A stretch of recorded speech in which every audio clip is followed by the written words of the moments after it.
Hi everyone, welcome to Torah on Demand. I'm Rabbi Yael Ridberg. Raising funds for worthy causes, institutions, or buildings isn't always easy, and any consultant will tell you that a feasibility study is essential in advance of any major campaign to find out what kind of contributions are out there and for what kind of effort. A successful ask involves the solicitor truly believing in the project, sharing their passion of the endeavor, and most importantly, being able to share a story that connects the solicitor to the project, and even more so, the solicitor to the donor. It's hard to imagine a fundraiser out there who could say, the campaign went so well, I had to actually ask people to stop bringing gifts. But remarkably, in this week's portion of Vayakhel, as the actual building of the Mishkan gets underway, there is an overabundance of donations, and Moses has to ask the Israelites to stop bringing gifts. How was it that the people's giving was beyond what was necessary? The Mea Shiloach teaches that the abundance came from the heartfelt desire to truly contribute to an effort that was divine.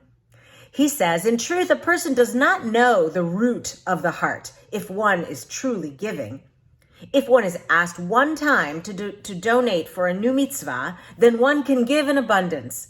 But after growing accustomed to such giving, perhaps one hand begins to close. This is understood as not giving from one's root, for if it came from the root, a person would not refrain from giving. Perhaps the Israelites indeed saw their giving as something bigger than themselves, because by building the Mishkan as a community, God would come to dwell among them. The people continued to give from their hearts without limits, necessitating Moses to ask them to stop. What we give to organizations and causes that we love is something that is often limited by dollars, but not necessarily by intention.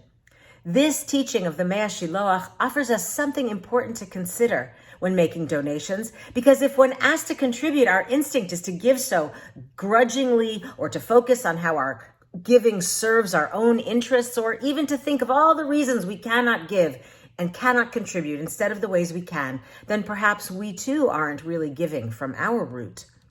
The people who gave to the building of the Mishkan were Nadiv Lev, generous of heart, and Chacham Lev, wise of heart, lofty characteristics we might all strive for. So when you are next asked to give generously, do you give with intention, a full heart, and because the wisdom of the effort is obvious?